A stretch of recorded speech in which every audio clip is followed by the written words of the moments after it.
नमस्कार, KP news के bulletin में आपका स्वागत है। मैं हूं अश्विनी आपके साथ। चलिए शुरू करते हैं आज की खबरों का सिलसिला। उससे पहले एक नजर आज की सुर्खियों पर।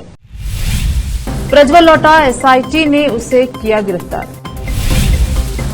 एसआईटी निगम अधिकारी आत्महत्या मामला किसी को भी बख्शा नहीं जाएगा, कर्नाटक गृह मंत्री ने कहा।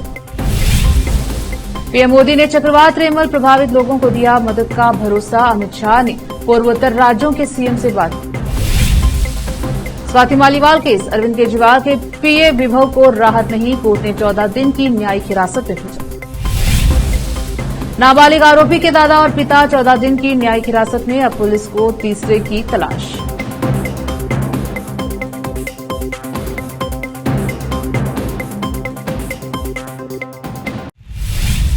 समाचारों का सिलसिला शुरू करते हुए देखते हैं समाचार विस्तार से। विशेष जांच दल एसआईटी के अधिकारियों ने शुक्रवार को 1:10 पर हासन जेडीएस सांसद प्रज्वल रेवन्ना को गिरफ्तार किया। वे म्यूनिख से केम्पेगौड़ा अंतर्राष्ट्रीय हवाई अड्डे KIA पर रात 12:50 पर उतरे थे। सीआईएसएफ के कर्मियों ने उन्हें टर्मिनल 2 से KIA के इमिग्रेशन सेंटर ले जाया गया, जहां अधिकारियों ने अनिवार्य जांच पूरी की और उन्हें एसआईटी अधिकारियों को सौंप दिया। 27 अप्रैल को अपने राजकीय पासपोर्ट के साथ जर्मनी के लिए उड़ान भरने वाले सांसद म्यूनिक अंतर्राष्ट्रीय हवाई अड्डे पर लुफ्थांसा फ्लाइट A350-900 में सवार हुए। म्यूनिख बैंगलोर फ्लाइट, जिसे दोपहर 12:05 पर भारत के समय अनुसार दोपहर 3:35 पर उड़ान भरनी थी, 23 मिनट की देरी भारत के समय अनुसार दोपहर 3:58 पर बाद उड़ान भरी। सोमवार को एक वीडियो संदेश में प्रज्वल ने कहा कि वह शुक्रवार को सुबह 10 बजे एसआईटी के सामने पेश होंगे। तब से एसआईटी के अधिकारी हाई अलर्ट पर थे। गुरुवार को उन्होंने स्थानीय पुलिस, सीआईएसएफ कर्मियों और आव्रजन अधिकारियों के साथ समन्वय करके आरोपी सांसद को आसानी से हिरासत में लिया। गृह मंत्री डॉक्टर जी परमेश्वर ने गुरुवार को कर्नाटक महर्षि वाल्मीकि अनुसूचित जनजाति विकास निगम लिमिटेड के अधीक्षक चंद्रशेखर के आवास का दौरा किया, जिनकी 26 मई को आत्महत्या कर ली गई थी। मीडिया से बात करते हुए डॉक्टर परमेश्वर ने कहा कि राज्य सरकार चंद्रशेखर के परिवार के साथ है और सरकार 6 जून के बाद परिवार की मांगों को पूरा करेगी। मामले की जांच सीआईडी कर रही है। डॉक्टर परमेश्वर ने कहा कि सीआईडी पैसे के लेन देन और निगम अधीक्षक की आत्महत्या की विस्तृत जांच करेगी। मंत्री ने कहा कि दोषियों के खिलाफ कार्यवाही की जाएगी, किसी को भी बख्शा नहीं जाएगा। उन्होंने कहा कि फंड ट्रांसफर के मामले में मंत्री के मौखिक निर्देशों के बारे में जांच चल रही है।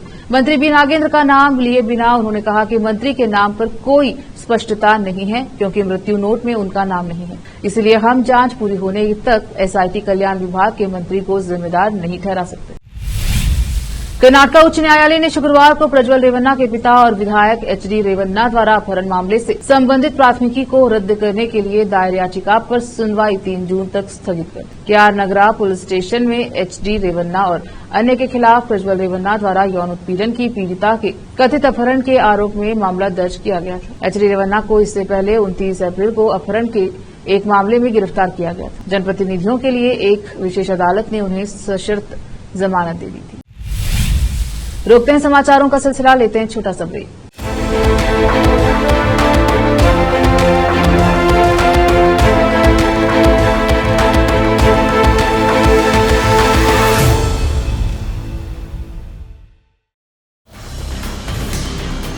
हिंदुस्तान के हर कोने में हम हैं मौजूद।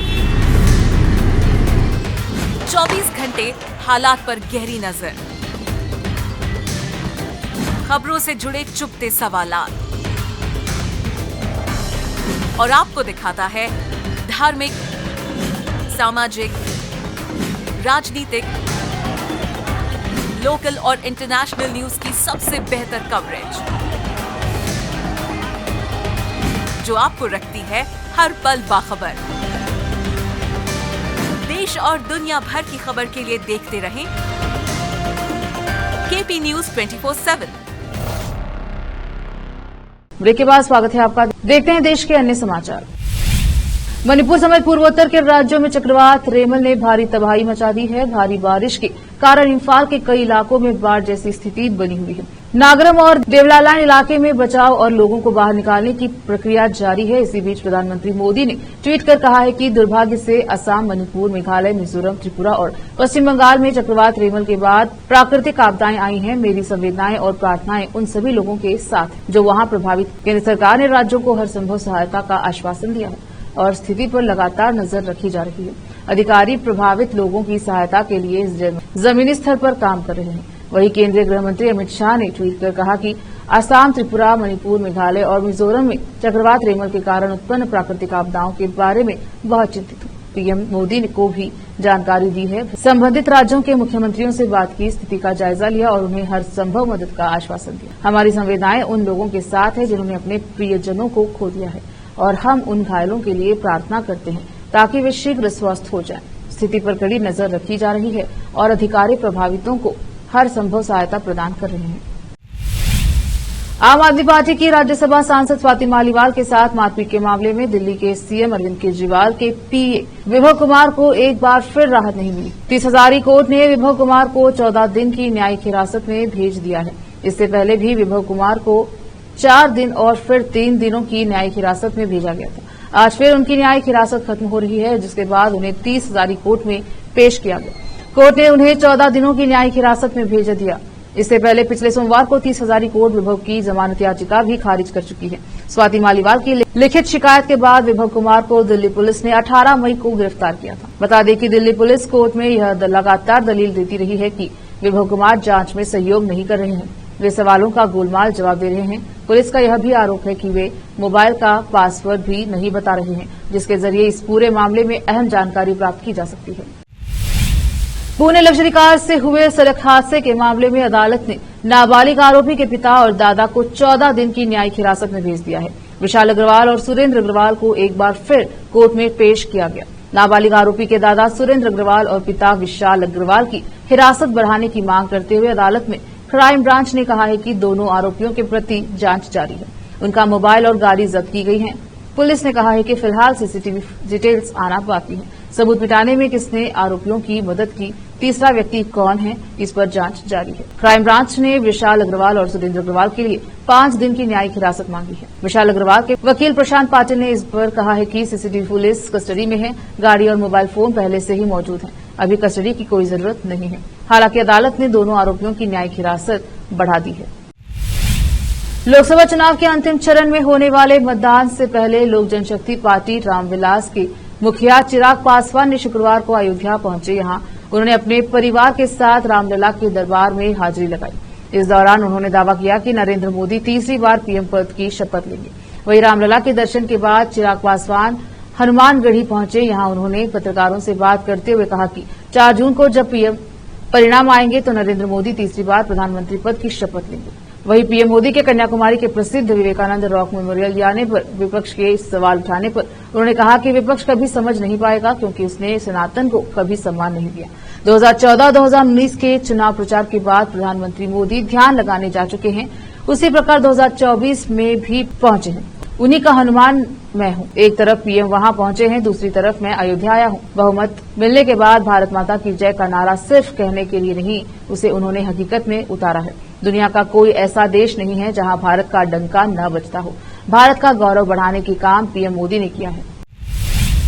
मध्य प्रदेश में लोकसभा के चुनाव के लिए 4 चरणों में मतदान हो चुका है, जबकि देश में 7वें और अंतिम चरण का मतदान 1 जून को होने वाला है। इस बार के चुनाव में मध्य प्रदेश के दिग्गज कांग्रेसी नेताओं का पार्टी भी बेहतर उपयोग नहीं कर पाई। चुनाव के दौरान गिनती के नेता ही पूरे राज्य में प्रचार में सक्रिय दिखे और कुछ ही नेता राज्य के बाहर नजर आए। राज्य की 29 लोकसभा सीटों पर पहले 4 चरणों में मतदान हुआ था। कांग्रेस के पुराने दिग्गज नेताओं में शुमार पूर्व मुख्यमंत्री कमलनाथ और दिग्विजय सिंह इस दौरान सीमित तौर पर ही सक्रिय नजर आए। छिंदवाड़ा से कमलनाथ के पुत्र नकुलनाथ चुनाव मैदान में थे और राजगढ़ से खुद दिग्विजय सिंह ताल ठोक रहे थे। दोनों इन सीटों पर अपनी अपनी प्रतिष्ठा बचाने की चिंता में बाहर निकल ही नहीं सके। छिंदवाड़ा संसदीय क्षेत्र में पहले चरण में मतदान हुआ और उसके बाद पूर्व मुख्यमंत्री कमलनाथ 1-2 संसदीय क्षेत्र तक ही प्रचार करने पहुंचे। उन्होंने राज्य के बाहर भी पार्टी के लिए ज्यादा सक्रियता नहीं दिखाई। दिग्विजय सिंह ने अपने संसदीय क्षेत्र राजगढ़ में प्रचार किया और उसके अलावा आसपास के संसदीय क्षेत्र में उम्मीदवारों के समर्थन में जनसभाएं और बैठकें की। उसके बाद राज्य के बाहर कुछ संसदीय क्षेत्र में जाकर प्रचार भी किया। नागरिक उड्डयन महानिदेशालय डीजीसीए ने एयर इंडिया को दिल्ली से सैन फ्रांसिस्को जाने वाली अपनी फ्लाइट में 24 घंटों की देरी के बाद कारण बताओ नोटिस जारी किया। इस फ्लाइट में देरी और अंदर कूलिंग की कमी के कारण कई यात्रियों को खासा परेशानी झेलनी पड़ी। जानकारी दे दें कि इन दिनों पे देश में भीषण गर्मी पड़ रही है। इस गर्मी के कारण लोगों का जीना मुहाल है। इसी बीच खबर सामने आई है कि एयर इंडिया ने 8 घंटों तक लोगों को बिना एसी के बिठाया। डीजीसीए ने यह नोटिस 2 फ्लाइट AI 179 और AI 183 के लिए नोटिस जारी किया है। 24 मई को फ्लाइट नंबर AI 179 लेट हुई थी, जबकि 30 मई को फ्लाइट नंबर AI 183 लेट हुई। वहीं कैबिन में कूलिंग नहीं होने के कारण उसमें बैठे सभी यात्रियों को गर्मी झेलनी पड़ी। खबर तो यह भी थी कि उसमें से कुछ यात्रियों को बेहोशी छा गई थी। इसी को लेकर एयर इंडिया के खिलाफ डीजीसीए ने शो कॉज नोटिस जारी किया है। फिलहाल वक्त हो चला है एक और छोटे से ब्रेक का, जल्द लौटेंगे ब्रेक के बाद।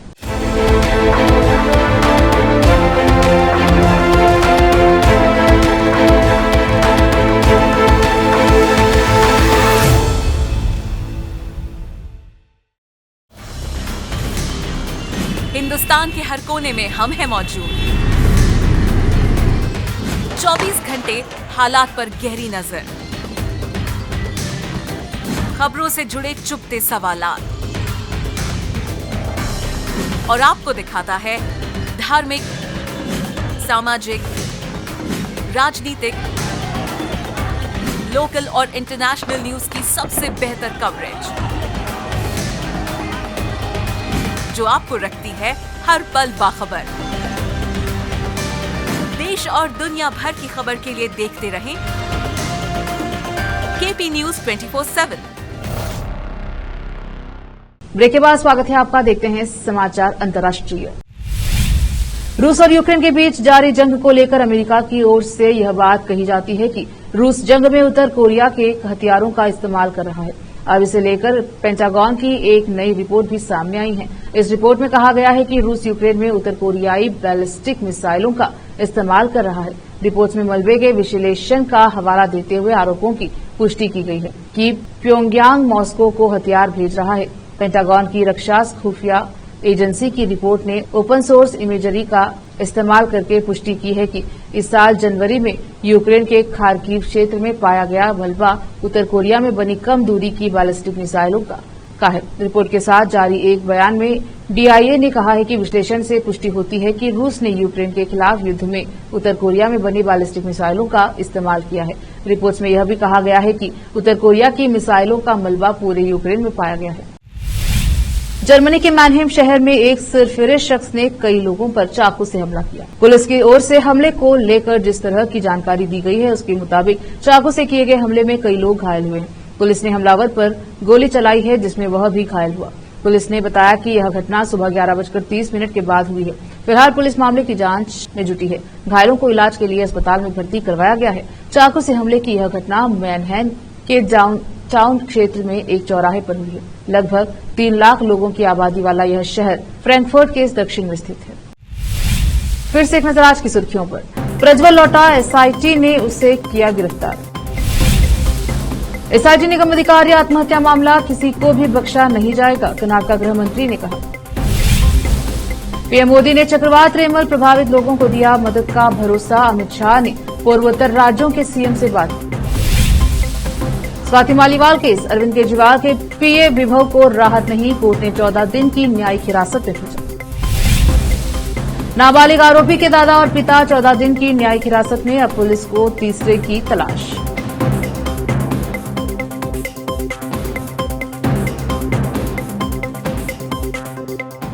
KP न्यूज के बुलेटिन में अब तक के लिए इतना ही। देखते रहिए KP News 24/7। धन्यवाद।